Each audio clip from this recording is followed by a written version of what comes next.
Bienvenue dans C'est quoi sa vie, le podcast où l'on s'arrête pour écouter ceux qu'on croise tous les jours sans vraiment les connaître. Je m'appelle Noé et ensemble nous allons découvrir les histoires, les choix et les rêves de celles et ceux qui façonnent notre quotidien. Dans ce nouvel épisode, vous allez rencontrer Alex, 49 ans, magicien, et vous allez découvrir avec lui une vie très riche entre deux pays. Je vous laisse avec notre échange. Bonne écoute. Salut Alex. Salut Noé. Comment ça va ? Ça va très bien, bientôt le printemps, Ouais. Tout va bien. Je suis ravi de te recevoir dans le podcast. Quand j'ai vu que tu avais rempli le petit formulaire pour participer, j'ai été direct attiré par le titre de ton métier, magicien international. Je me suis dit, on va pouvoir parler de plein de choses. C'est un domaine qui m'attire beaucoup parce que, alors je sais pas faire de magie, mais je suis beaucoup intéressé par ça. Je commence toujours le podcast avec une phrase que je pose à mes invités. C'est: si tu devais résumer ta vie en une phrase, quelle serait-elle ? Difficile. Je pense chercher l'extraordinaire dans l'ordinaire. Ok. En fait, voyager entre ordinaire et extraordinaire, je pense que c'est ça. Ouais, c'est représentatif de ton métier au final. Ouais, c'est un peu ça. Ouais. Ma première question pour les gens qui ne te connaissent pas, est-ce que tu peux te présenter en quelques mots ? Oui, alors donc je m'appelle Alex Goldfire, je suis, comme tu l'as dit, magicien international. C'est juste que ça correspond à la réalité des choses parce que je suis né en Bulgarie, donc et donc j'ai vécu à peu près la moitié de ma vie là-bas et la deuxième moitié jusqu'aujourd'hui en France.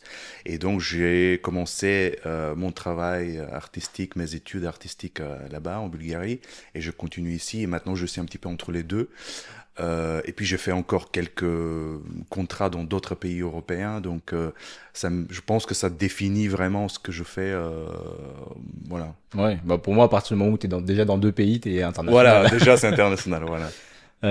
On reviendra sur ton nom après, parce que j'imagine que c'est pas ton nom civil, Goldfire. Non, ça c'est mon nom artistique. On reviendra dessus plus tard. Déjà, donc, tu as parlé du fait que tu es bulgare. Est-ce que tu peux nous parler un petit peu de ta jeunesse, du contexte familial un peu dans lequel tu as grandi, de nous parler de la vie en Bulgarie, parce que c'est un pays qu'on connaît pas forcément assez bien, je trouve, qui est pas le premier pays où on se dit tiens, j'ai envie d'aller en vacances, alors que pourtant il y a plein de trucs super cool. Ouais. Moi j'ai un de mes meilleurs potes sa maman est bulgare, tu vois, donc Ah ouais. il y va souvent et il nous a toujours raconté que c'était super. Voilà, est-ce que tu peux nous parler un petit peu de tout ça ? Alors, Bulgarie, c'est un pays de l'Europe de l'Est. Maintenant, depuis quelques années, c'est vrai que c'est une destination qui devient un peu à la mode en France. Il y a plein de gens qui vont là-bas. Pourquoi ? Parce que c'est un pays, c'est un petit pays, mais qui a une nature qui est très variée. On a la haute montagne, la mer, dans un territoire qui est facile à parcourir, donc et puis une riche histoire. C'est un pays très ancien avec des choses fascinantes au niveau histoire, au niveau voilà. Donc pour les gens qui veulent juste aller se balader ou plus plonger un peu dans des choses intéressantes du passé, voilà, et donc je suis né en Bulgarie, à Sofia. Ouais. Quelle capitale ? C'est la capitale, ouais. Oui. Et donc j'étais, peut-être que c'est pas tout à fait la question, mais j'ai commencé mes études dans le domaine artistique là-bas. Ça a été direct un déclic pour toi, dès que tu étais petit, est-ce que tu avais des parents qui étaient déjà un peu dans ce milieu-là, ou c'est venu Alors non, mes parents avaient des métiers traditionnels, classiques. Et moi, j'avais en fait, j'avais ce goût pour la scène, le côté artistique, la magie qui m'a fasciné dès l'âge de 10 ans, je pense, ou même avant. Okay. Voilà, donc, et puis j'ai commencé petit à petit à faire mon chemin vers la vraie magie professionnelle, avec tout ce que je pouvais. Ouais. Et voilà. Et comment tu as découvert la magie ? Parce que à cet âge-là, est-ce que c'est avec des shows à la télé déjà, peut-être, ou ce goût pour la scène, d'où est-ce que ça t'est venu ? Parce que c'est pas commun en vérité. Oui. Je pense que quand on est petit, on a toujours un peu des fantasmes et des rêves, tu vois, sur des métiers comme ça. Mais toi, d'où c'est venu ce métier particulier? Je pense c'est venu de façon habituelle, comme on a, par exemple, on reçoit en cadeau une boîte de magie pour Noël, ou on voit pour moi c'était plus un livre, un livret dans la bibliothèque familiale, où j'ai vu à la télé, je me rappelle plus exactement ce qu'était la première chose, mais en fait j'ai vu l'existence de la magie, que ça existe comme un art. Et j'étais complètement attiré Fasciné, par ouais. ça, fasciné.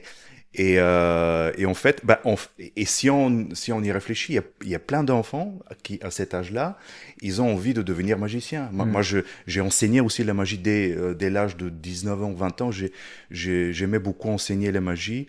Et je vois je voyais dans mes cours des enfants qui disaient tous, à cet âge-là, où j'étais moi à l'époque, que c'est sûr et certain qu'ils vont devenir des magiciens. Ouais. Ou alors, ça peut être cosmonaute ou astronaute ou pompier, etc.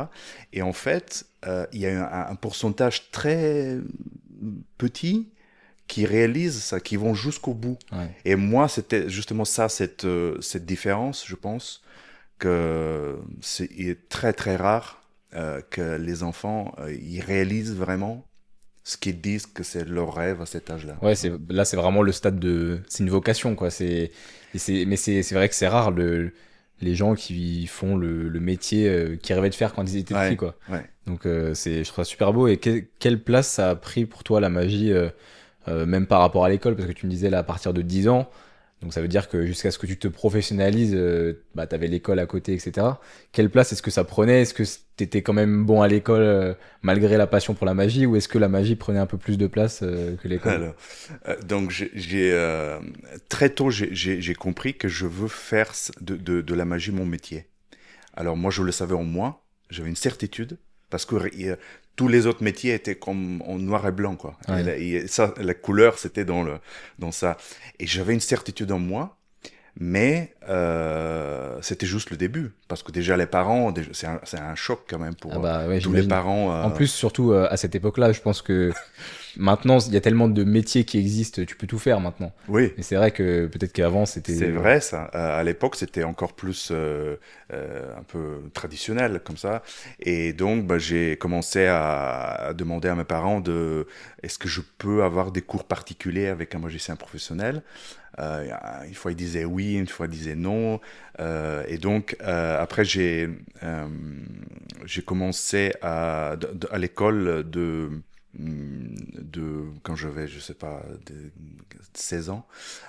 Donc déjà, j'ai commencé à faire mes prestations professionnelles. Ok. Et donc, je disais, c'était une école d'économie et de commerce et de comptabilité, tu vois, vraiment Loin de la magie. tout le contraire, quoi. Et je disais, on avait une responsable très cool, jeune, vraiment, qui m'aime bien. Et je l'ai dit franchement comme ça, je disais, je suis là pour faire un peu plaisir de mes parents, mais vous voyez bien ce qui me passionne, ce qui m'inspire. Et donc, en plus, j'étais tout le temps en tournée parce qu'il y a un producteur qui m'a repéré à ce moment-là et qui me plaçait dans les grandes tournées avec les stars de l'époque. Et donc, peut-être qu'elle a apprécié la franchise, elle Ouais. était, elle a dit, j'ai compris, ok, j'ai compris. Et du coup, je pouvais m'absenter des cours et elle faisait le nécessaire pour Pour que ça se voit pas trop, m'excuser, ouais. voilà, et que je puisse finir quand même. Mais j'aimais, de cette époque-là, j'aimais beaucoup l'anglais et la littérature. Ok. Donc, c'est deux choses qui m'ont aidé plus tard, justement. Bah, puis, oui, l'anglais, j'imagine que c'est essentiel déjà pour enfin, être magicien international. Et la littérature, est-ce que ça t'a inspiré sur plein d'univers, etc. peut-être aussi? Oui, parce que c'était les deux disciplines qui étaient pas trop chiffres, quoi. Donc la littérature, c'est beau, c'est magnifique. Déjà, je pense que j'avais une des meilleures profs du pays, qui était très exigeante, mais qui nous a appris à s'exprimer, à bien s'exprimer. Et même maintenant, je parle une langue qui est pas maternelle, mais j'ai appris cette faculté de m'exprimer d'avoir un vocabulaire, de développer un vocabulaire et puis d'écrire bien, si on veut, voilà. Oui, puis bien parler, parce que si tu veux faire de la scène et animer un Exactement, spectacle, c'est essentiel. exactement, Ouais. exactement. Est-ce que tu te souviens du premier tour que tu as vraiment maîtrisé où tu t'es dit, bon là, celui-là, je le sais par cœur et je peux le réaliser super facilement? Oui, en fait, quand j'ai commencé parce que dans la magie, il y a plusieurs domaines. Il y a la manipulation, des choses qu'on fait avec des objets, des cartes, des balles, des pièces, et il y a aussi la grande illusion, la femme coupée en deux, le mentalisme. Je vais pas tous les nommer, mais et moi, je commençais par la discipline la plus difficile, c'est la manipulation. Donc là où un objet ordinaire, on a juste les deux mains et l'objet. Et c'était avec des balles, une balle, deux, trois, quatre, qui apparaissent, qui disparaissent. Ok. Et j'adorais ça, quoi. Et puis ça marchait bien. Et voilà, ça c'était mon premier numéro que j'ai fait de façon professionnelle. Et combien d'heures il faut pour maîtriser un tour? Enfin, combien d'heures il te fallait avant pour maîtriser un tour et maintenant, si tu apprends encore des nouveaux tours, combien d'heures il te faut avant de le maîtriser parfaitement ou pour te dire, là, je peux le faire en spectacle sans problème? C'est très différent. C'est très différent. Moi, je pense que c'est, en tout cas, on va dire ça dépend du tour, hein. Mais un numéro vraiment qui est rodé, qui connecte avec le public, pas, parce qu'il y a le côté technique. Après, il y a le côté mise en scène, et après, il y a le côté euh, connexion avec le public, surtout si c'est un numéro interactif où les gens ils doivent participer, etc. Donc ça, c'est des choses qu'on peut pas répéter à la maison parce que il n'y a pas de public. Ouais, bien sûr. Donc c'est-à-dire qu'on répète certains numéros, on est obligé de répétition et représentation, c'est la même chose. Ok. Parce que et donc pour répondre à ta question, je pense de quelques semaines à un an et demi ou quelque chose comme Ah ça. ouais, carrément, ouais. Oui, c'est comme... c'est les humoristes qui font ça un peu bah, avec le rodage, tu vois, ils vont dans des petits cafés, ils testent leurs blagues, toi. Bon, après, toi, est-ce que ça existe ça dans la magie? Quelque chose d'un peu plus petit ou Mais c'est direct les gros mais on spectacles? est obligé. Ouais, t'es obligé. On est obligé. Moi, j'ai un astuce, c'est pas à moi, hein, c'est tout le monde. Et Copperfield qui fait la même chose. En fait, quand le spectacle, j'ai mon spectacle qui est d'une heure et demie qui fonctionne, des numéros déjà que je fais depuis 20 ans. Et quand j'ai un nouveau numéro, je le mets au milieu. Mais je sais il est très, un peu fragile, quoi, Ouais, très neuf. Mais personne ne le sait. ouais. Et du coup, je le teste. Et puis même si je fais une erreur, si ça plante, et ben c'est un petit numéro entouré des choses vraiment solides. Oui. Donc c'est pas vraiment. Oui, puis si tu le mets entre deux gros trucs un peu Voilà, impressionnants, voilà, les gens, ils sont déjà encore marqués par celui d'avant et puis voilà. ils vont être marqués par celui d'après. Parce que pour la simple raison, c'est qu'on peut pas. On a besoin d'un public, un vrai public, euh, pour pour que ça puisse fonctionner. Et on peut pas dupliquer, créer cette chose-là à la maison ou même avec la famille, c'est pas possible. Oui, parce qu'en plus, ceux qui connaissent un peu ce que tu fais, ils vont pas forcément être objectifs parce qu'ils se connaissent peut-être un peu les mécaniques, Oui, etc. Là où un public qui connaît rien, bah, oui, il sera vraiment oui, neutre, quoi. oui, c'est ça, Ouais. c'est ça. Tu as évoqué le nom de Copperfield. Est-ce que tu avais des idoles quand tu étais petit? Bah C'était justement. lui? Parce que Ah moi, bah, j'avoue que je connais pas forcément. Enfin, je connais de noms, tu vois, mais je sais pas qui sont les grands magiciens, tu vois. Si. à l'époque, c'est Copperfield. En fait, moi, à l'époque, je me rappelle bien, mon frère m'a donné, c'était des cassettes VHS à l'époque, il m'a donné une cassette VHS avec deux shows de Copperfield à Las Vegas. Non, c'est pas à Las Vegas, mais aux États-Unis, hein, Ouais. filmé vraiment qu'on appelle de TV specials, c'est Ok. diffusés à la télévision américaine. Et en fait, c'était tellement choquant le type de magie qu'il faisait. Moi, j'étais comme ça. Et c'est un des moments où j'avais décidé, je dis, c'est le la chose la plus importante pour moi. Et je pensais que c'est à ce moment-là que j'ai décidé de devenir Ah, le professionnel. déclic, c'était Ouais. ça. Et d'ailleurs, lui, il y a plein de magiciens qui lui disent la même chose. Donc chaque magicien, il est presque en larmes de dire, tu es mon idole, Ouais. c'est à cause de toi que je suis devenu. Et lui, bon, il entend plein de magiciens qui disent ça, mais c'est vrai. À l'époque, c'était peut-être la période où la présence de Copperfield a fait basculer plein de vies comme ça Ouais. vers la magie professionnelle. Ouais. Ok. Est-ce que lui, c'est quel type de magie qu'il fait? Et il fait tout. Tout, ouais. Il fait tout. Tout est très bien en plus. Exact, bah c'est à la perfection. Hein, il était entouré des plus grands créateurs, même maintenant, des plus grands créateurs d'illusions, de chorégraphie, de mise en scène, de fabrication de matériel, de promoteurs, etc. Ouais. Donc c'est le Mozart, Ouais. le Mozart de la magie actuelle, quoi. Tu l'as déjà rencontré? Pas personnellement, mais j'ai vu plusieurs fois Ok. ses spectacles. Et là, justement, je voulais organiser quelque chose pour le. Mais en fait, on peut avoir un lien.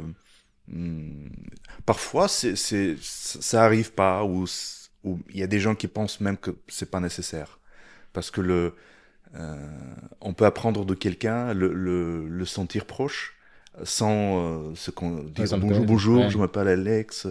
Je pense qu'il a fait tellement pour moi de cette façon-là, sans le savoir, Ouais. que bon, si on se voit, c'est bien, mais si on se voit pas, bah, c'est bien aussi, quoi. Oui, oui, ça reste dans ton histoire, ce lien-là Puis que c'est tu as marqué, avec je suis lui. marqué à vie Oui, voilà. par sa présence et sa carrière, quoi. Et du coup, pour revenir un petit peu sur la période où tu étais en Bulgarie, donc tu disais, tu as commencé à quel âge de faire des tournées, etc. Alors, j'avais 16 ans à peu 16 près. ans. 16 ans. Donc, j'ai contacté une des rares, parce qu'il n'y a pas d'école de magie en fait. Même maintenant, c'est tellement rare comme métier que. Ouais. Et donc, j'ai contacté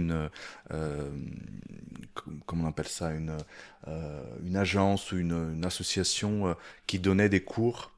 Mais c'était un magicien professionnel qui donnait des cours et donc qui acceptait de me donner des cours, de former, de monter mon premier numéro, qui durait à peu près 7-8 minutes. Ok. C'est un numéro visuel sans parler, avec des manipulations, des productions des différents objets, etc. Et après, j'étais repéré par un producteur national euh, qui m'a mis dans tout ce qu'il pouvait en fait Ok. en spectacle. Et comme il produisait les plus grands stars de l'époque, donc bah, j'étais au milieu comme le jeune poussin qui courait Qui comme ça. découvre, ouais. Voilà, puis je faisais mon numéro dans des gros concerts, des gros spectacles, etc. Et est-ce que ça, enfin, t'as des souvenirs un peu marquants de cette époque-là ou, je sais pas, une anecdote de quelque chose qui a pu se passer quand t'es jeune comme ça et que tu découvres d'un coup ce milieu professionnel dont tu as rêvé? Ouais. Est-ce que t'as une anecdote un peu marquante comme ça de cette période-là? Bah, plusieurs. Par exemple, j'ai fait un show dans un avion en plein vol Ok. parce qu'on voyageait de Sofia à. C'était le plus grand star de le showbiz bulgare. Des chanteurs, des chanteuses, des légendes, quoi. Et donc, moi aussi, et moi aussi. Et donc, c'était un vol assez court entre Sofia et Burgas. C'est une des grandes villes sur Ok. la mer Noire. Ça dure à peu près 1 heure.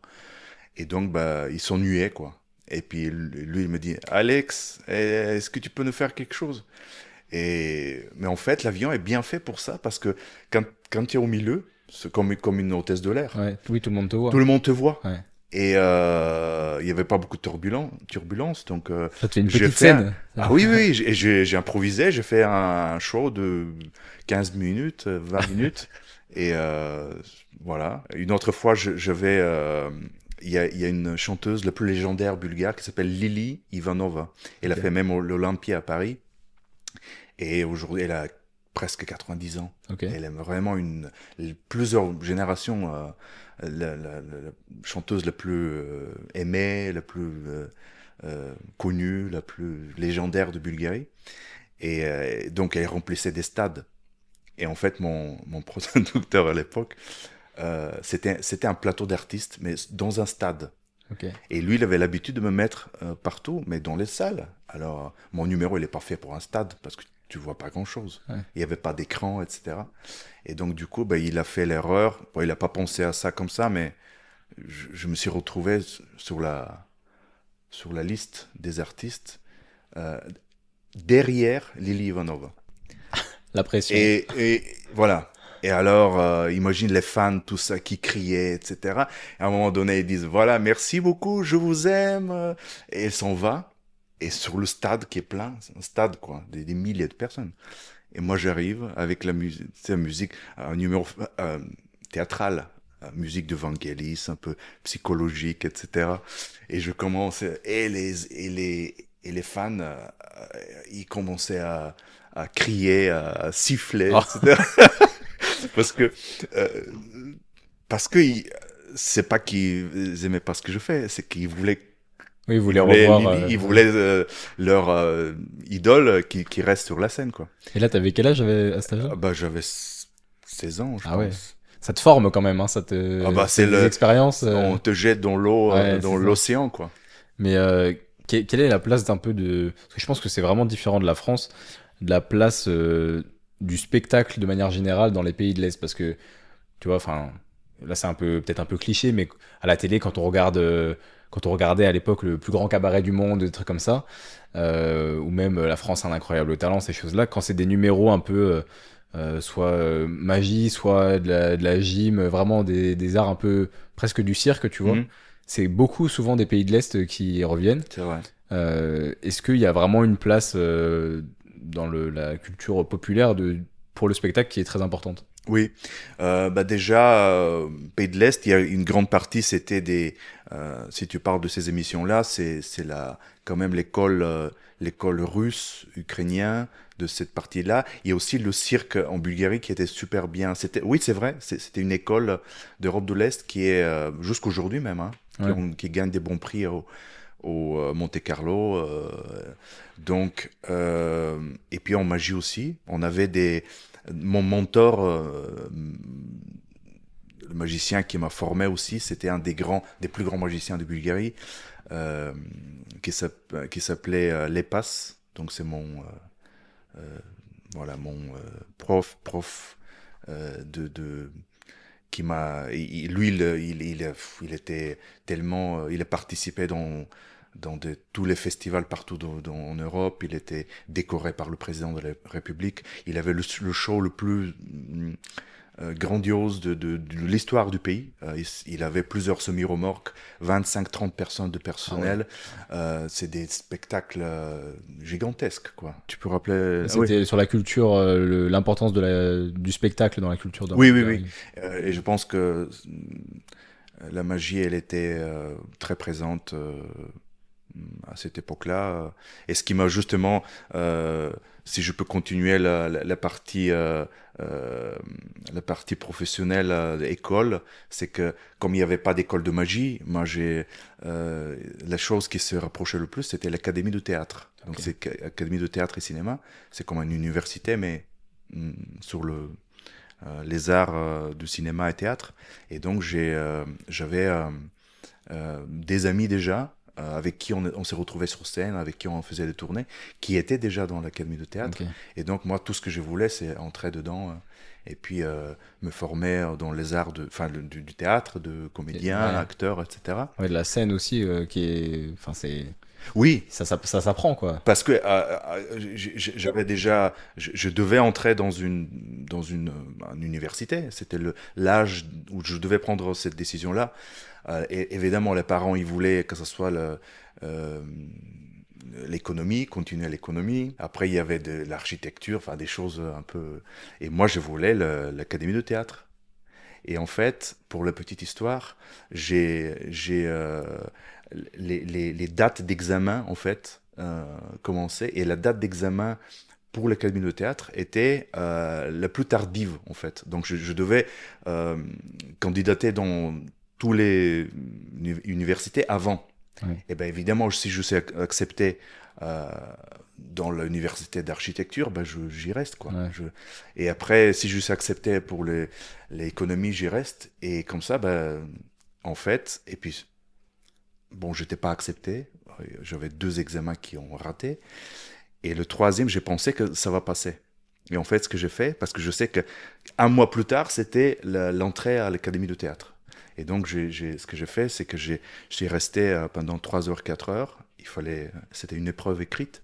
Et j'ai rien écrit, en Ouais. fait. J'ai écrit des gargouilles, tu vois, juste pour... en fait, je ne l'ai pas dit à mes parents, bien sûr. Mais je dis, si je suis accepté, c'est foutu après le théâtre. Ah, tu l'as Donc, raté exprès. je l'ai raté exprès pour... puis après, j'étais accepté dans la... voilà. C'est le destin. C'était Un peu forcé, un peu, Ouais. mais bon. Ah oui, il faut des fois, hein. Il faut Ouais, ouais. quand tu sais vraiment ce que tu veux faire, c'est Ouais, important. c'est ça, ouais. Et tu parlais de ton mentor et celui qui t'a appris à faire tes premiers numéros. Comment tu construis un numéro de magie dans le storytelling de ce que tu veux raconter comme histoire? Parce qu'il y a le tour en lui-même, faire apparaître des cartes et tout, mais comment tu construis toute l'histoire qu'il y a autour? Parce que j'imagine que autour d'un même numéro, que plein de magiciens peuvent reprendre, Mm. chaque histoire va être unique et un peu à la Ouais. sauce du magicien, quoi. Oui. Alors, moi, à l'époque, j'étais. C'est ça que j'aime bien dans la magie, c'est qu'on a tellement de choix. C'est un art qui est très ancien. Euh, et donc, on a, à force d'accumuler des créations à travers les siècles, on a aujourd'hui un art qui est très varié, euh, et on trouve des choses complètement différentes dans tous les. Voilà. Et au niveau histoire, et au niveau visuel, et au niveau voilà, vraiment très très riche. Et donc au début, toute ma vie, je suis passé par différents types de magie. Et au début, justement, cette période-là, j'étais plus dans la magie visuelle, euh, en musique, sans trop parler, etc., ou qui marche très bien. On n'a pas vraiment, si ça plaît, si c'est, on n'a pas vraiment besoin de raconter quelque chose. Et aujourd'hui, je suis dans la période où je vraiment, j'ai envie de partager quelque chose de personnel avec le public, et j'utilise la magie comme un moyen d'expression, comme un peu comme on fait avec la musique, Oui, comme un hein, support. Ouais. comme un support. Et je trouvais toujours que ça manque à la magie, ce côté sincère, ce côté ouverture des choses personnelles, humaines, qu'on peut partager des émotions ou des histoires. euh, et que souvent, en magie, on se cache un peu derrière les tours. Ouais. Alors que je trouve que plus on s'ouvre, plus on partage des choses euh, personnelles, humaines, touchantes, plus le public Oui, enfin, il est captivé proche. aussi, ouais. Voilà, on s'approche avec les gens. Mais je trouve que tu as raison parce que maintenant, la plupart des magiciens, les gens vont aussi les voir en spectacle pour leur personnalité et pour ce qu'ils sont.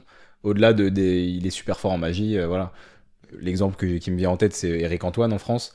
Les gens, ils vont le voir et ils l'aiment parce que il a cette personnalité un peu folle, qu'il a beaucoup d'humour, etc. Ouais, Et que du coup, la magie, effectivement, c'est presque, tu vas voir du stand-up oui, et il y a de la magie dedans, mais c'est c'est ça, plus de la magie c'est ça, avec un petit peu de parole, quoi. c'est ça. Mais ouais, je vois complètement ce que tu veux dire. J'avais une question, oui, avant de parler vraiment de ta vie en France, on va faire la transition. Comment est-ce que tu es arrivé en France? Parce que du coup, là, tu es en France depuis plusieurs années, mais à l'époque, à quel âge c'était que tu es arrivé? 21 ans, je crois. 21 ans, ouais, donc assez jeune. Comment ça se fait, enfin, ta première venue en France, comment ça se passe? Alors moi j'étais encore j'ai finissé les études supérieures. J'étais en 4e année en théâtre et cinéma, et donc il y avait à Dijon un musical, cabaret musical qui s'appelait le Cap-Vert. Là, le nom reste, mais c'est pas du tout ce qui était à l'époque. Maintenant, c'est un cinéma avec des restaurants. Avant, c'était un cabaret qui était construit sur l'eau. En fait, la scène, elle était sur l'eau, et c'est très intéressant. Et le directeur artistique de l'époque était bulgare. Et donc, il recrutait pas mal d'artistes en Bulgarie. Et donc, à un moment donné, c'était mon tour, en fait. Et puis, on m'a demandé est-ce que j'accepte de venir. Et moi, je ne m'attendais pas hein, à la France parce que, comme tu m'as demandé mon nom, Goldfire, Oui, voilà, d'où ça vient justement. euh, et ben, parce que Copperfield, Ouais. c'est un Américain. Euh, Las Vegas, c'est quand même, on va dire, la capitale de la magie, où il y a plein de spectacles de magie, etc. Et tous les livres que j'ai lisés, c'était en anglais.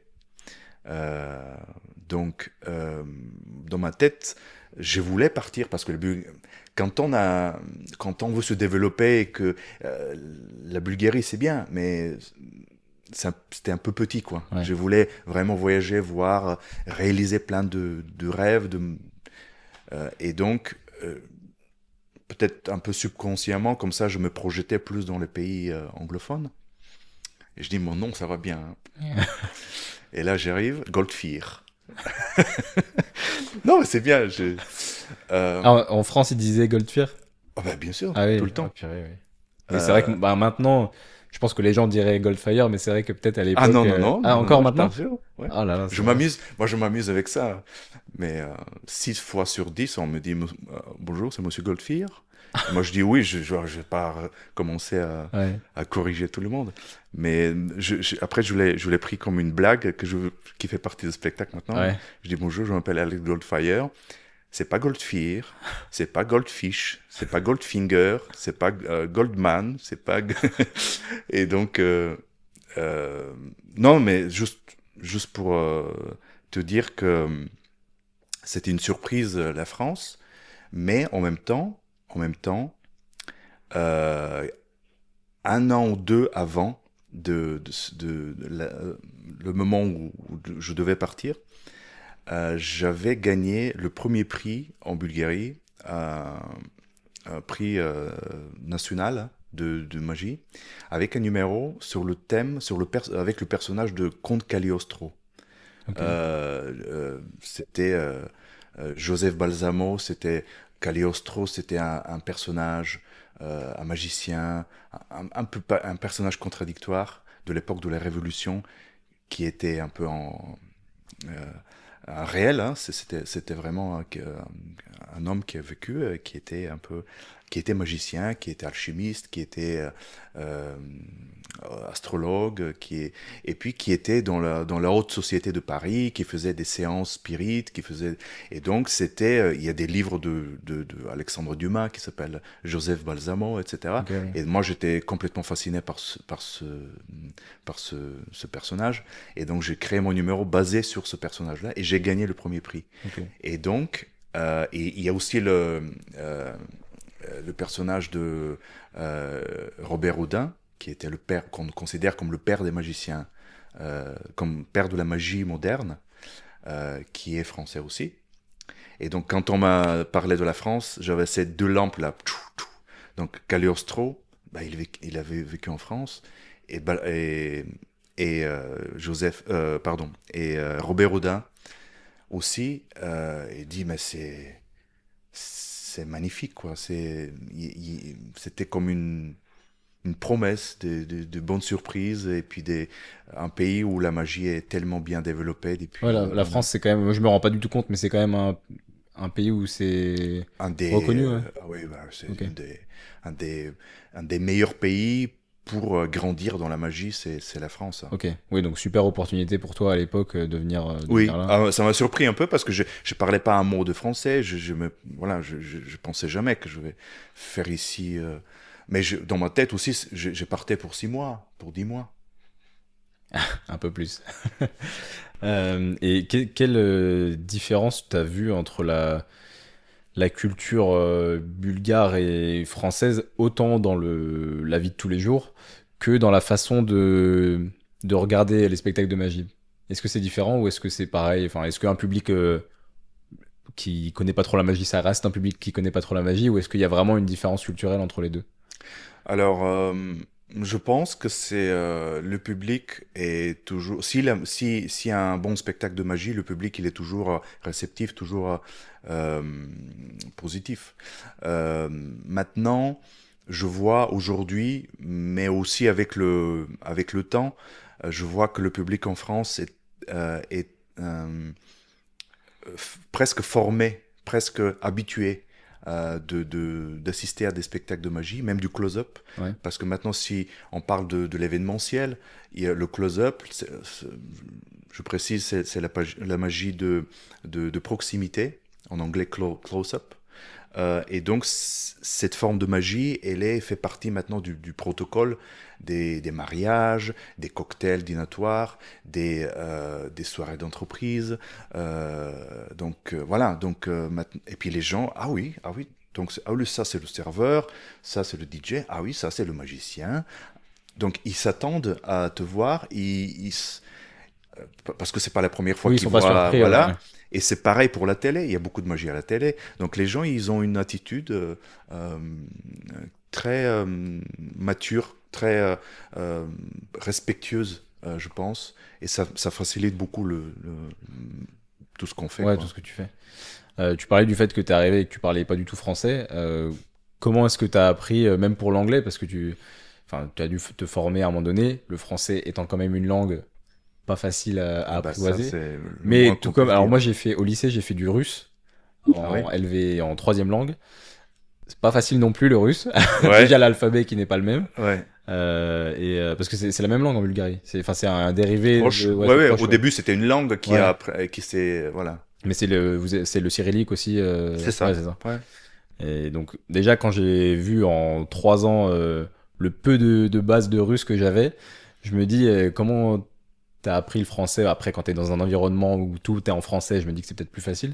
Mais est-ce que t'as pris des cours à cette époque-là par quelqu'un ou est-ce que on t'a payé une formation? Comment ça s'est passé? Non, rien de tout ça. Ouais, En fait, j'arrive en France et moi, je parlais bien l'anglais parce que j'aimais bien déjà la langue.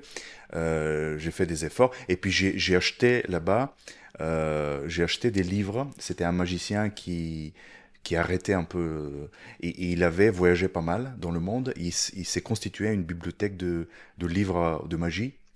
Euh, bon, c'est une richesse, quoi, vraiment le meilleur dans chaque domaine de la magie. Et moi, j'ai acheté tout, tous les livres, petit à petit, hein, parce que ouais. voilà.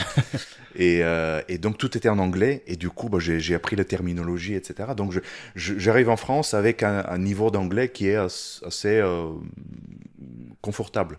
Toujours meilleur que les Français. Voilà. Le Et niveau en d'anglais, fait, forcément. et dans ma tête, je me dis, ben, bah, l'anglais, ça va, en France, tout le monde parle anglais. C'est presque, les mots, il y en a plein qui sont les mêmes. Imagination, imagination, tu vois. L'Angleterre, c'est à côté. Je dis, y a pas de problème, quoi. Et puis j'arrive ici, Surprise. et petit à petit, bonjour, do you speak English? Hello. Et petit à petit, je me rends compte que c'est pas ça qui va me sauver, quoi. Et du coup, bah, je me suis dit qu'il faut vraiment que j'apprenne le français. Et puis, mais ça s'est fait progressivement parce que j'étais entouré un peu. Et puis j'avais une amie française, donc petit à petit, naturellement, ça s'est fait jusqu'au moment où j'étais le présentateur de la revue du musical. C'était moi, Ok. avec mon accent, bien sûr. Mais voilà, je suis arrivé de zéro à ça quand même en quelques années. Ouais. Ah, bah, c'est quand même bien parce que c'est vrai que c'est quand même pas facile. En plus tu te dis, je vais parler anglais. En France, c'est compliqué. Bon, peut-être un peu moins maintenant, mais j'imagine qu'à l'époque, c'était compliqué. Ouais. Euh, à quel moment tu décides que tu vas t'installer en France?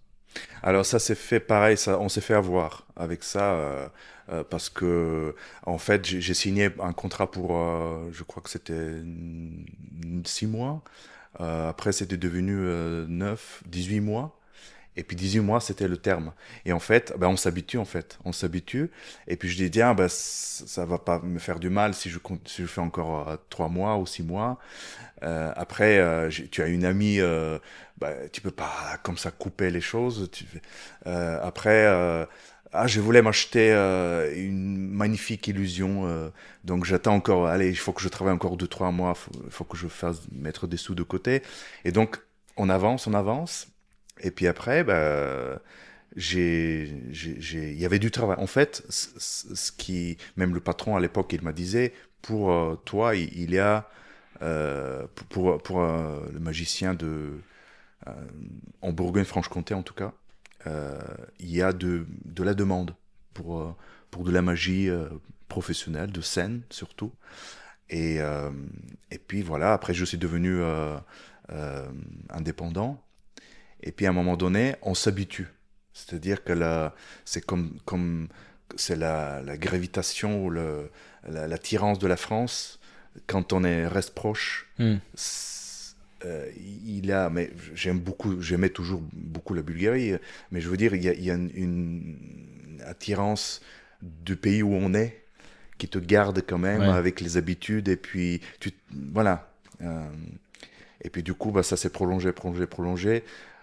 Après, là-bas, il y a des amis qui deviennent un peu plus...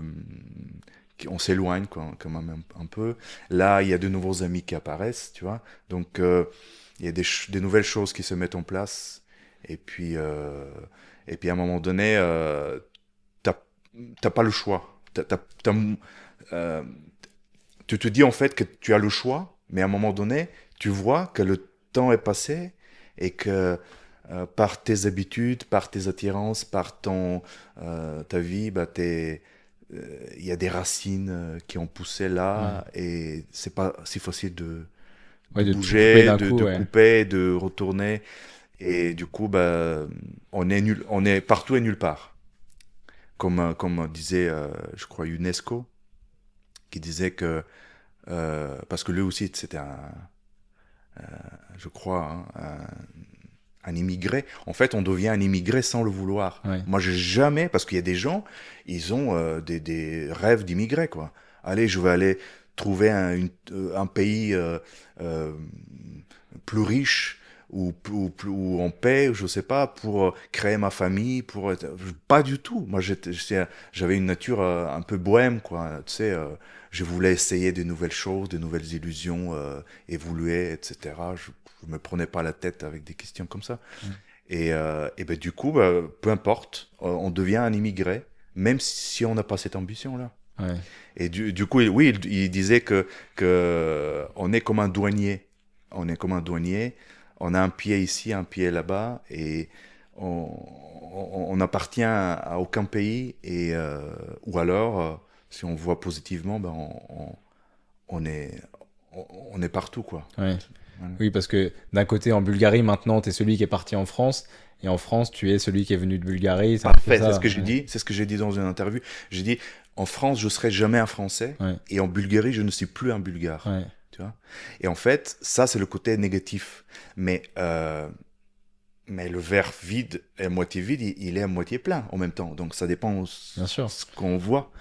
Et ben en même temps, maintenant, aujourd'hui, peut-être que je suis devenu plus positif, je sais pas, mais aujourd'hui, je dis, mais j'ai une telle chance, telle richesse que la plupart des gens n'ont pas. Moi, aujourd'hui, je vais en Bulgarie, je dis, c'est mon pays. Je viens en France, je dis, mais c'est mon pays. Et je prends le meilleur de chaque Bien pays sûr, ouais. j'ai le choix, j'ai une vie double dans le bon sens du terme, quoi. Et puis c'est génial, quoi. Ouais, bah c'est sûr que faut savoir tirer le meilleur de chaque Oui, environnement, la effectivement. perspective de voir le positif et les avantages, en Mm. fait. Mais tout le monde ne le fait pas, ça, pour le coup. Est-ce que t'as... Parce que j'imagine que ça, même si maintenant c'est plus positif, ça n'a pas été toujours très facile. Est-ce que tu as connu des vraies galères où tu t'es dit, bon, là c'est chaud, un peu confronté à la réalité, tu vois, du métier, qui est plus juste la passion que tu as quand tu étais petit, mais là avec bah, un monde où il y a de l'argent qui est en jeu, où il y a plein de choses comme ça. Est-ce que tu as pareil, des anecdotes, des souvenirs de moments où tu t'es dit, ah ouais, soit c'est pas comme je pensais, soit là c'est compliqué, quoi. Oui, oui, bah, la vie d'artiste, c'est une vie euh, où on a quelqu'un dit on vit plusieurs vies dans une même vie, tellement ça peut être, euh, voilà, avec des surprises, avec des évolutions et des hauts et des bas, etc. Et bien sûr, parce quand pour faire sa place, pour créer sa place dans le paysage du showbiz, de, voilà, d'être accepté aussi par les autres artistes dans cette zone géographique. Donc c'est pas toujours facile. Et puis j'avais des réactions très aimables, enfin et puis le contraire aussi. Il y a des gens qui sont un peu hostiles, qui se, voilà, mais Oui, qui ont peut-être peur que tu prennes la place aussi, ou que tu... Peut-être, enfin, il y a peut-être une question d'ego un peu là-dedans, j'imagine, de gens qui se disent, ah bah non, ça c'est un peu mon terrain, viens pas là où oui, je oui, suis, quoi. il y a de tout, il y a de Ouais. tout, hein. Ouais. Il y a beaucoup de magiciens là en Bourgogne? Il y en a beaucoup en fait, je vais te dire, la plupart des magiciens, c'est des magiciens amateurs. D'accord. Qui ont un autre métier principal et la magie c'est voilà pour le plaisir. Ouais. Euh, et donc les magiciens qui sont professionnels, donc c'est une minorité et dans les magiciens professionnels, la majorité ce sont des magiciens de close-up, de magie rapprochée, de magie etc. Donc si tu vois à peu près cette mathématique là, en fait, moi j'appartiens à une minorité de magiciens professionnels. Et dont la minorité, c'est des magiciens de scène, parce que je me pense, enfin, je me prends avant tout comme un magicien de scène, avec le spectacle. Je fais avec le close-up, d'autres formes de magie avec plaisir, mais dans mon cœur de métier, mon activité principale, on n'est pas beaucoup. On Ouais. n'est pas Bah, beaucoup. c'est ce qui te différencie et c'est bien pour toi aussi d'avoir cette, ce plus-là Oui, pour les entreprises, etc., par exemple, qui t'appellent. ouais. Là, tu as combien d'années de carrière derrière toi? Oula, je pense faire le calcul, 16 ans, 49, donc ça fait 33. 33 ans.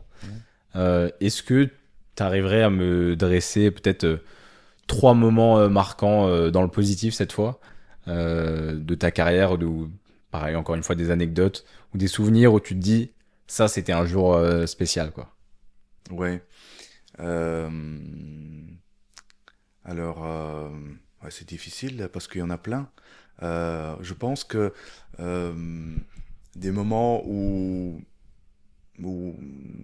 bah, je sais pas si euh, je dois le dire maintenant parce que là j'ai eu un message il y a quelques jours par l'Union des magiciens en Bulgarie.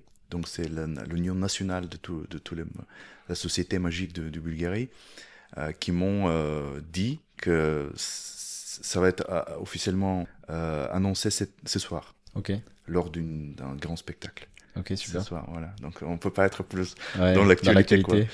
Et que je suis, qui m'ont décerné le titre de magicien de l'année et la coupe mémoriale Senko, ça s'appelle, c'est le magicien le plus légendaire de Bulgarie. Et donc cette année, bah, ça sera moi. Purée, Alors incroyable. voilà, et donc moi j'ai jamais été dans les compétitions. C'est pas, oui, être en compétition avec moi-même, devenir meilleur que ce que j'étais hier, oui, mais pas comme des chevaux de course, quoi. Euh, et du coup, bah, ça me touche parce que déjà, c'est pas une ou deux personnes qui ont décidé de ça. Et puis, c'est des moments comme ça, en fait. Les prix, je pense que euh, les prix, euh, les, les récompenses comme ça de ses collègues, de ses confrères, ça c'est touchant. Ouais. Il y a des moments,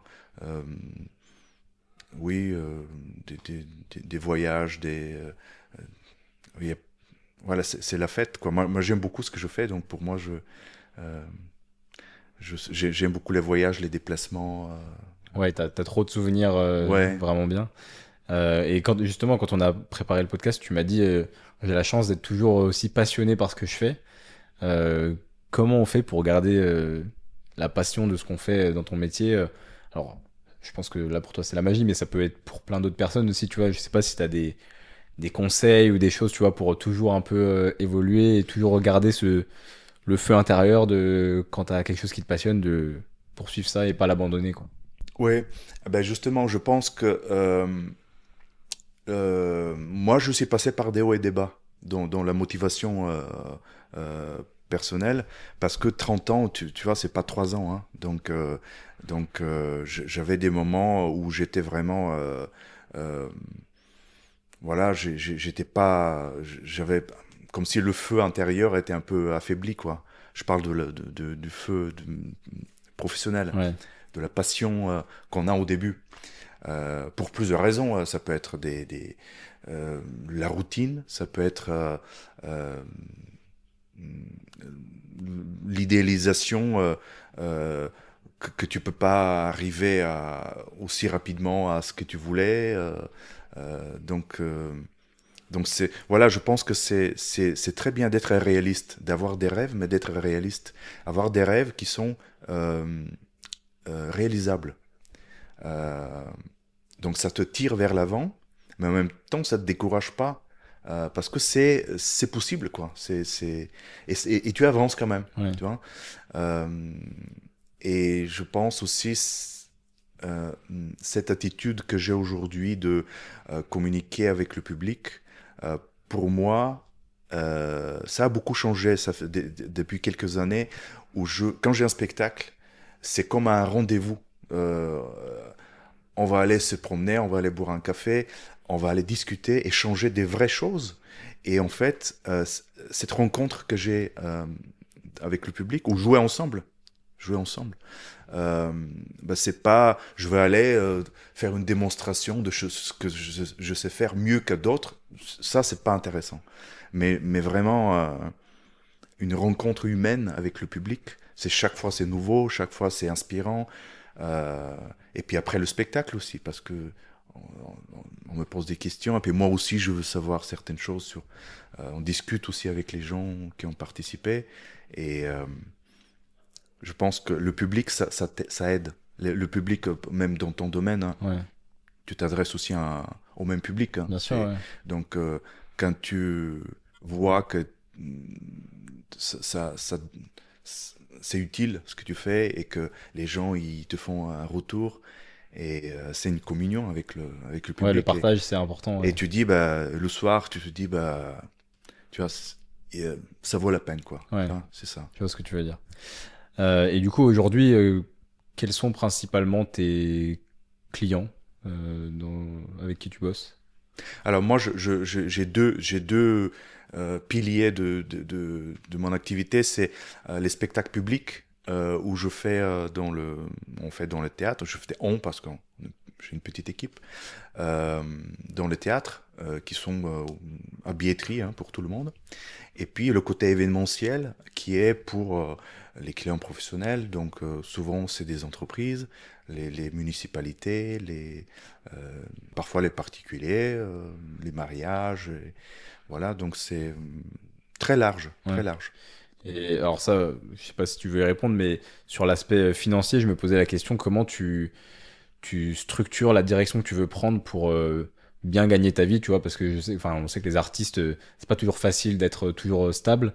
Est-ce que d'avoir justement ce côté de travailler avec les professionnels, ça te permet de aussi sécuriser, tu vois, un salaire plus ou moins fixe, et après de pouvoir être peut-être un peu plus créatif, un peu plus libre dans tes spectacles personnels?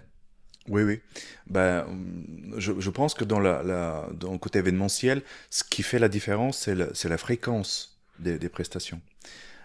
Pour moi, hein, parce que bon, il y a peut-être des artistes qui gagnent, je sais pas, 100 000 euros en une prestation. Ils ont besoin de travailler une fois dans le mois Ouais, ou une fois tous les 3 mois. Je sais pas moi. Moi, c'est pas mon cas.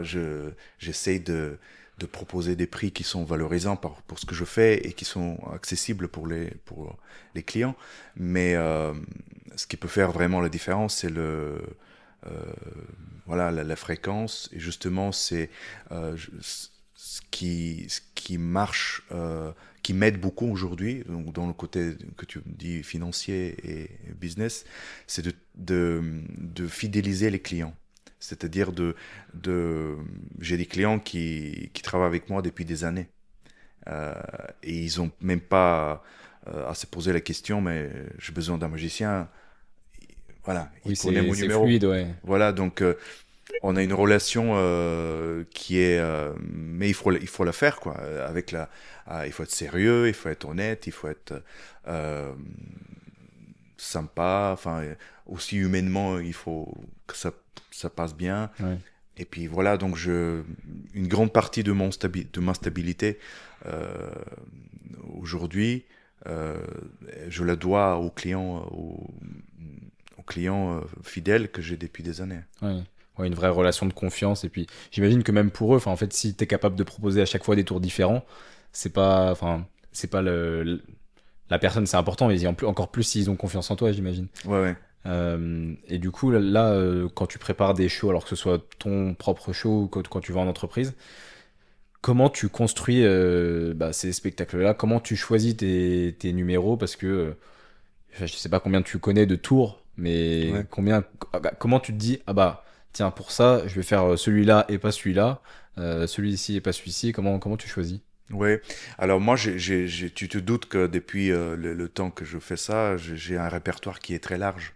Donc des choses même que j'ai oubliées un petit peu, mais qui sont à disposition, quoi. Et donc moi j'ai un show d'une heure, euh, euh, ouais, un show, soit one man show, soit avec ma partenaire, qui est vraiment passe-partout. Donc c'est tout public, tout terrain. Voilà, je peux le faire dans un beau théâtre, ou je peux le faire dans une salle des fêtes, ou je peux faire... voilà, donc c'est des numéros qui sont testés depuis des années et des années et qui fonctionnent bien avec tous les publics. Ok. Et après, j'ai justement la liste B, en fait, où je peux remplacer plein de choses. Je peux remplacer, par exemple, où je vois que voilà, les conditions ne sont pas idéales, ben, je remplace un numéro avec un autre. Et puis aussi, la troisième chose, c'est que j'ai encore la fin de développer de nouveaux numéros. Et qui sont en développement tout le temps. Je Ouais. travaille... et puis ça aussi, c'est passionnant. Hein. Donc tu crées tes propres numéros Alors ou pour la tu création, t'inspires un peu. alors les créations, il y a plein de moyens de s'y prendre. Donc déjà, il y a plein de choses qui existent. Soit on peut prendre un numéro qui existe et puis l'adapter à sa personnalité, rajouter sa musique, le présenter. Ça sera déjà un peu nouveau, quoi, un peu différent. Ou alors, on peut commencer à zéro.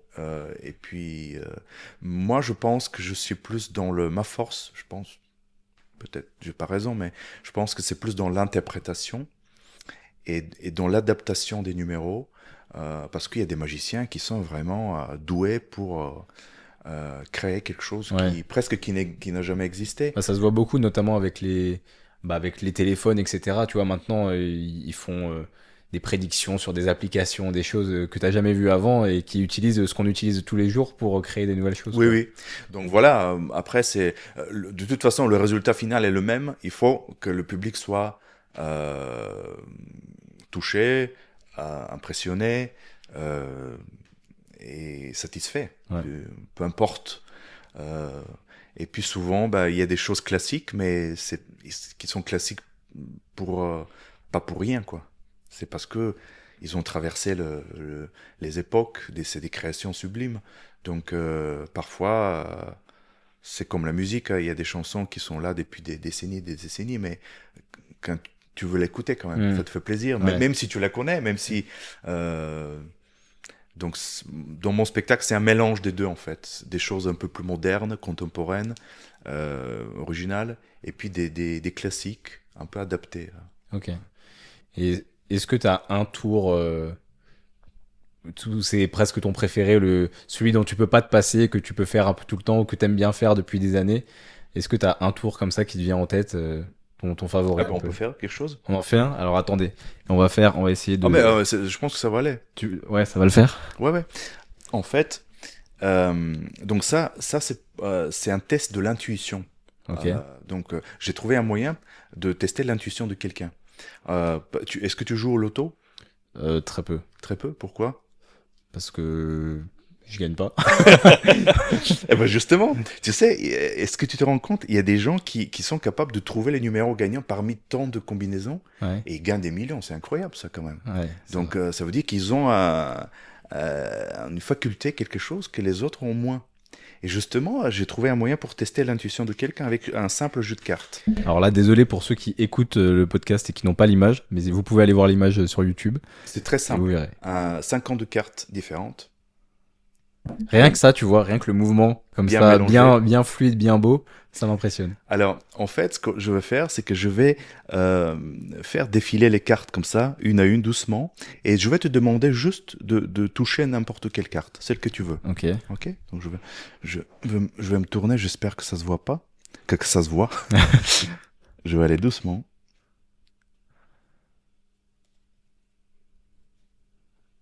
Allez, on va aller sur celle-là. 7 de cœur, c'est Sept ça? de cœur, ouais. Ok, très bien.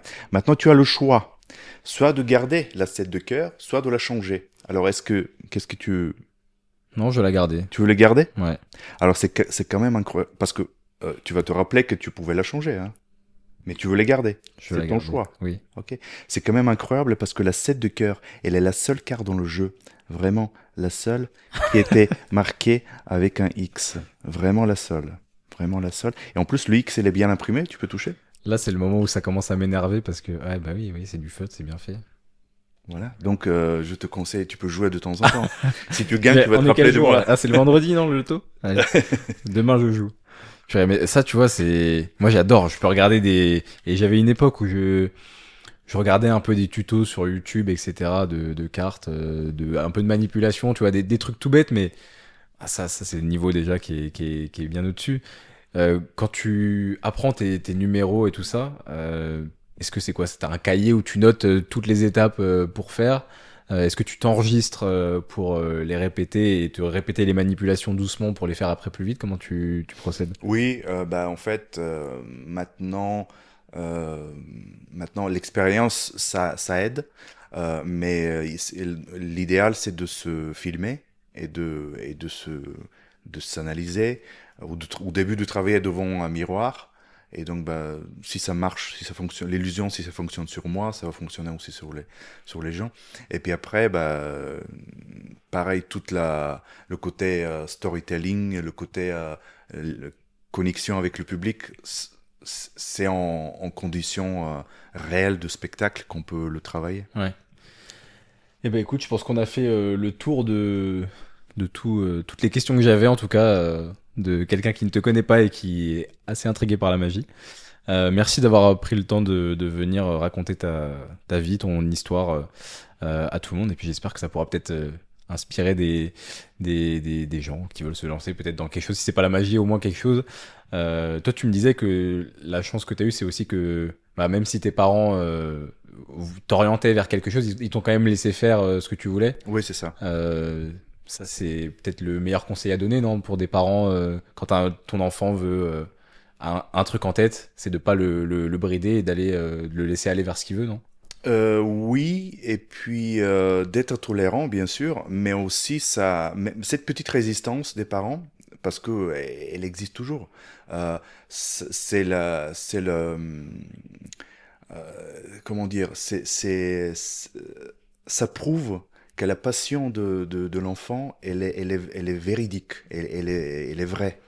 Parce que, encore une fois, il y a plein d'enfants qui sont passionnés sur quelque chose, mais 3 ans plus tard, c'est fini, quoi. Et en fait, euh, on voit que si quelque chose est un peu du destin qui doit arriver, et ben, ça passe à travers plein de résistances.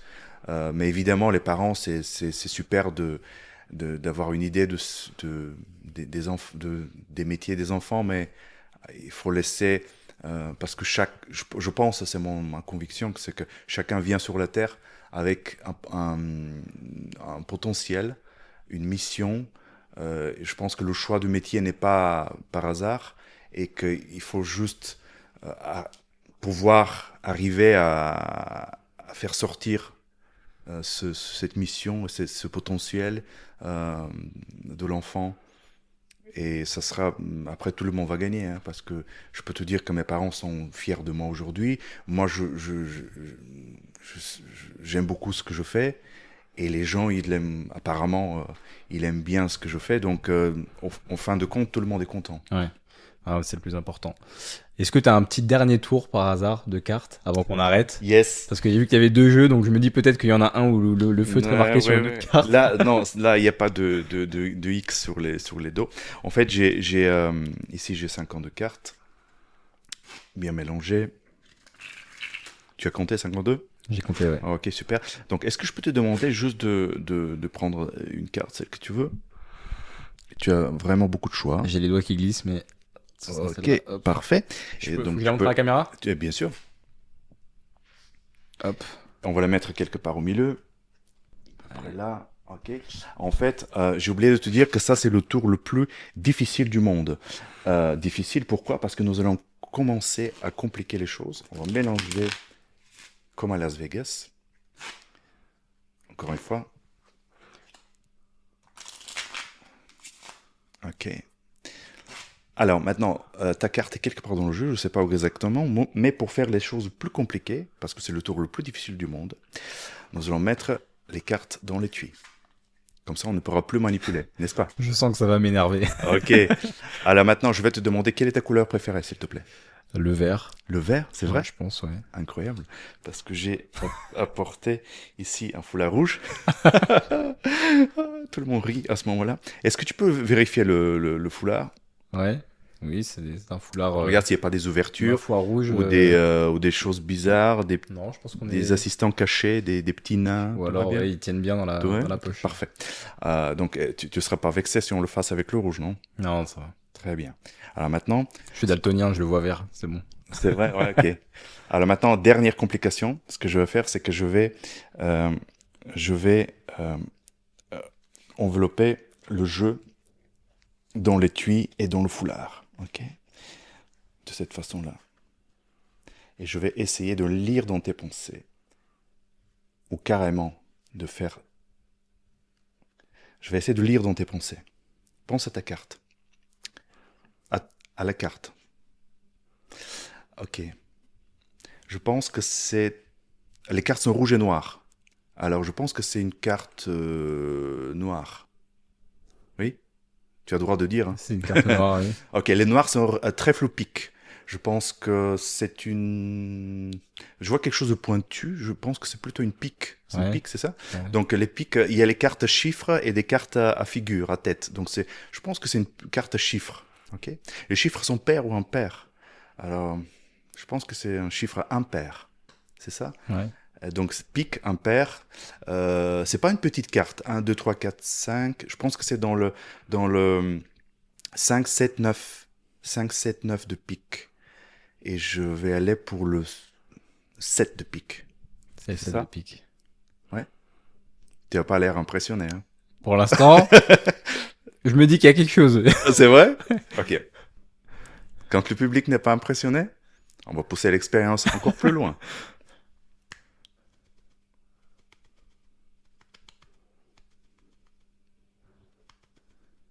Oh, purée. Une seule carte qui passe à travers le foulard, à travers l'étui. C'est exactement le 7 de pique. Purée, bravo. Là, je suis impressionné. Tu peux vérifier? Ouais, tout est bien fermé? Tout est très bien fermé. Le fait est que le 7, c'est mon chiffre préféré et les 2 fois, je suis tombé sur le 7. Ah, ça, c'est la vraie magie. Hein. Ouais, ça, c'est la vraie magie. Ça, franchement, bravo. Impressionnant. Moi, j'adore les trucs de... En plus, quand c'est sous ton nez comme ça, tu vois. Et je trouve ça fort. J'étais en train de me dire, tu vois, il y avait le micro et tout, t'étais en train de vraiment t'adapter. Et je trouve que ça, c'est fort aussi. Et dans ta façon de tu vois, tout raconter. Parce que, évidemment que tu sais que c'est le 7 de pique directement. Mais tu vois, dans ta façon de questionner les gens, etc. Je trouve ça c'est vraiment une faculté... Enfin, ça fait partie du spectacle, tu vois, et du show. Exact. Donc, bravo pour ça. Félicitations. Et puis, si les gens veulent venir te voir en spectacle, tu fais des spectacles encore là sur Dijon? Alors, oui, je suis sur tous les réseaux. Tous les spectacles publics sont annoncés sur les réseaux. Et puis si on se voit en événementiel quelque part, ça sera, faites-moi signe si Ouais. vous me reconnaissez. Si vous venez Puis, du podcast, voilà. voilà, j'aime bien discuter avec les gens comme ça, puis ça sera avec grand plaisir. Eh ben super, je mettrai tous tes réseaux, ton site, etc. dans Ouais, super. la description du podcast. Merci pour ton temps. Bah, merci beaucoup à toi. Et Et puis c'est super sympa d'être là. Et puis merci pour tes questions qui étaient bien choisies. Avec plaisir et puis bonne continuation à toi. Merci à toi aussi. Merci d'avoir écouté cet épisode jusqu'au bout. Vous pouvez aussi venir raconter votre histoire en remplissant le formulaire dans la barre d'infos. Pensez à suivre C'est quoi sa vie sur les réseaux sociaux pour être au courant des prochaines sorties et parlez-en autour de vous si le cœur vous en dit.